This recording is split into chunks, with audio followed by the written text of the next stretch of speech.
साथियों आ चुके हैं अब हम सियाने वाले पुल पर।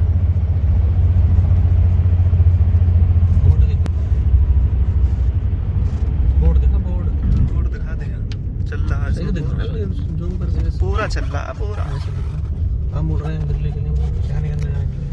अब हम मारेंगे सियाने में एंट्री, सियाने के अंदर। ये भाई नहर है,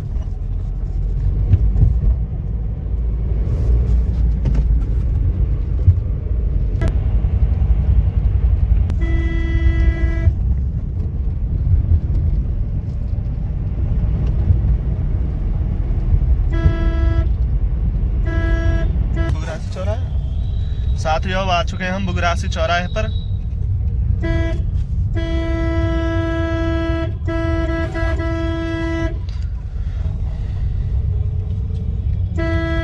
ये है भैया बुगरासी चौराहा सियाने के अंदर। ये गढ़ जा रही है रोड, ये जा रही बुलंदशहर। अरे भैया तहसील पे है, बुलंदशहर का रूट है। इस रोड से हम बुलंदशहर जा सकते हैं सीधे। साथियों अब आ चुके हैं हम चांदपुर चुंगी पर।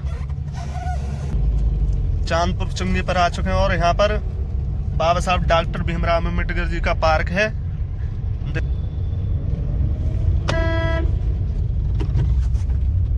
साथियों यह है पार्क।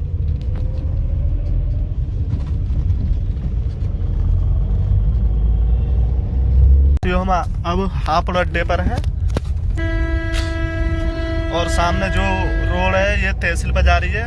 मेन रोड तहसील की मेन रोड है ये, सियाने के अंदर, सियाने तहसील की ये वाली। अब हम हापुड़ अड्डे पर हैं, हापुड़ अड्डे पर आ चुके हैं हम। और कहाँ जा रही है?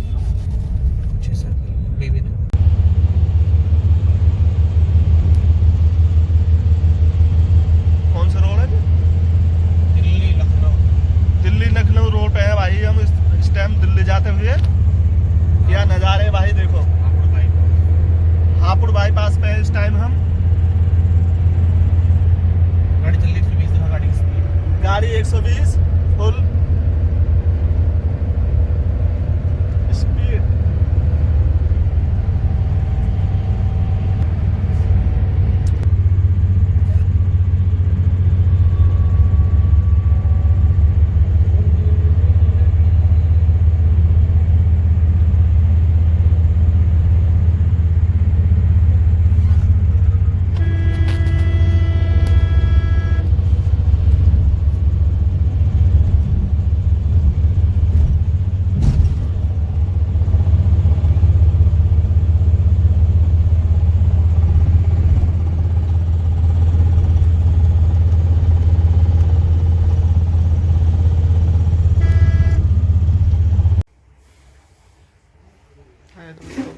आ चुके हैं माननीय के पी चौधरी साहब के ऑफिस में,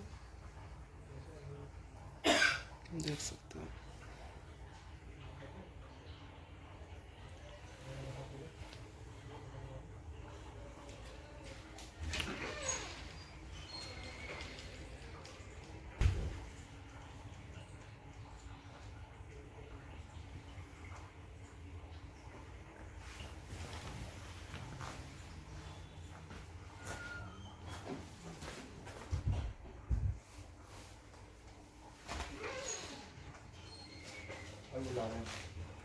कोई दिक्कत नहीं। विधायक, जैसा अभी हमारे पत्रकार बंधु ने बताया, मेरा नाम केपी चौधरी है। मैं all India federation of SC/ST organisations, जो कि एक एपेक्स बॉडी है पूरे देश के सरकारी अधिकारी कर्मचारी संगठनों की, जिसमें भारतीय रेल भी है, जिसमें CPWT भी है, सारे बैंक्स हैं, LIC है, GIC, स्टेट गवर्नमेंट है, स्टील अथॉरिटी है, सारे विभाग जो मिलकर के ये 40 लाख अधिकारी कर्मचारियों का एक समूह है। इसका ये महासंघ 1997 में बनाया गया था। उसमें मुझे उस समय राष्ट्रीय महासचिव की जिम्मेदारी दी गई थी और तब से लेकर अब तक मैं इस जिम्मेदारी का निर्वहन कर रहा हूं।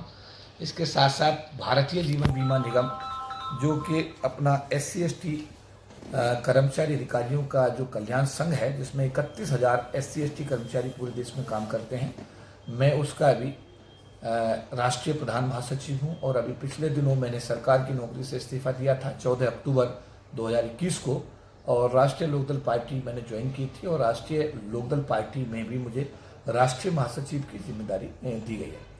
तो ये मेरा एक संक्षिप्त परिचय है, और नॉर्मल कोर्स में डाल सकें।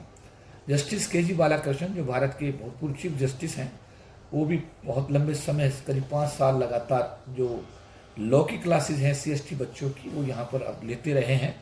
अभी वो एक आयोग के चेयरमैन बनेंगे, तो उस समय से क्लासेज अभी बंद चल रही हैं, क्योंकि उनको जो बौद्ध धर्म का कन्वर्जन के विषय में एक कमेटी बनाई है भारत सरकार ने, उस कमेटी का चेयरमैन जस्टिस KG बालाकृष्णन साहब को बनाया गया है। तो साथियों, ये थोड़ा सा मैं इसलिए, मेरे बारे में जैसा समय समय पर जो भी नेशनल दस्तक है या समता आवाज़ है या और दूसरे टीवी चैनल्स और हमारे सोशल मीडिया के टीवी चैनल्स हैं, उन पर मैं अक्सर अपनी बात, समाज की बात रखता रहता हूं। मैं 2 बार यूनाइटेड नेशंस में 2016-17 में अपने समाज की आवाज़ उठा चुका हूं, एक बार ब्रिटिश पार्लियामेंट में, एक बार कनाडा पार्लियामेंट में, और देश के, दुनिया के कोने कोने में जहां कहीं भी मौका मिलता है अपने समाज की बात कहने का मेरी कोशिश होती है कि समाज का बात रखी जाए, और समाज की समस्याओं पर जहाँ तक महासंघ का ताल्लुक है, महासंघ ने दिन रात मेहनत की, दिन रात प्रयास किए, लाखों लोगों को दिल्ली की सड़कों पर उतारा, सरकार पर दबाव बनाया, तब जा करके संविधान में 3 संशोधन 81, 82, 85 करा करके बाबा साहब अम्बेडकर के दिव्य आरक्षण को हम लोग बचाने में कामयाब हुए। आज के समय में समाज के सम्मुख जो चुनौतियां हैं, उन पर चर्चा भी हो रही है और गंभीर चिंतन भी हो रहा है। समय समय पर हमारे संगठन, पूरे देश में अलग अलग संगठन काम कर रहे हैं, वो लोग भी सरकार की नीतियों का विरोध करने की जो जिम्मेदारी है उसका निर्वहन करते रहते हैं। लेकिन जिस तरीके से महासंघ द्वारा 97, 98, 99, 2000 में महारैलियां की गई, संसद को 3 दिन बंद किया गया, सारे लोकसभा के सांसदों पर दबाव बनाया गया कि आप हमारे समाज की आवाज़ को लोकसभा उठाएं, और तत्कालीन प्रधानमंत्री को मजबूर होना पड़ा और संविधान में सरकार को 3 संशोधन करने पड़े। तो मेरा अनुरोध, अपनी ताकत नहीं दिखाएंगे, सरकार तब नहीं है, और जब तक सरकार दबाव में नहीं आएगी तब तक हमारे समाज के बारे में वो कुछ करने वाली नहीं है। तो मेरा इस समय यही आप लोगों से अपील है कि आप परिधि से बाहर आएं, जाति उपजाति से बाहर आएं, अपने स्वार्थों से ऊपर उठें, समाज की जिम्मेदारी को समझें। क्योंकि आज जो लोग सरकार की नौकरी में आ गए, आज उनके बच्चे उनसे पूछेंगे कि आप 40% की डिग्री लेकर के नौकरी में आ गए सरकार की, मैं 80% की डिग्री लेकर के MBBS की मैं कहाँ जाऊँ, BTech की डिग्री लेकर मैं कहाँ जाऊँ। तो ये समस्या घर घर की होने वाली है, हर परिवार की होने वाली है। इसलिए ये समस्या, क्योंकि समाज की समस्या है, मेरा आह्वान है इस टीवी चैनल के माध्यम से आप लोगों से कि आप अपने निजी स्वार्थों से ऊपर उठिए, आप अपनी पार्टी लाइन से, सांसदों को मैं कहता हूँ पार्टी लाइन से ऊपर उठिए, समाज की आवाज़ बनिए। जो लोग अपने अपने संगठनों की परिधि में फंसे पड़े हैं, उन लोगों से मैं कहता हूँ अपने संगठनों की परिधि से ऊपर आइए, और समाज की समस्या को सबसे बड़ी आप जो ना एक आप समस्या को, उसको आप पहली प्राथमिकता, वरीयता दीजिए। जब समाज इकट्ठा होगा, निश्चित रूप से सरकार 97, 98, 99 के आंदोलन से डरी थी, 2 अप्रैल 2018 के आंदोलन डरी थी।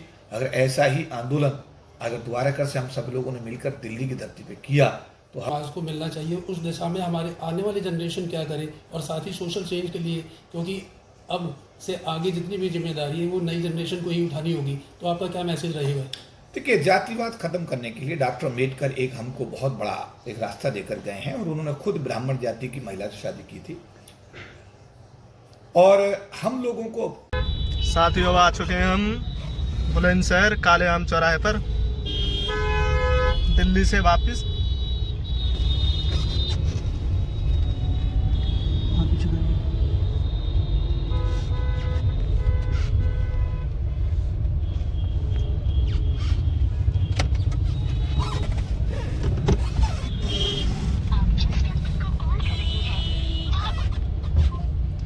इस टाइम भाई हम काले आम चौराहे बुलंदशहर पर हैं। बुलंदशहर में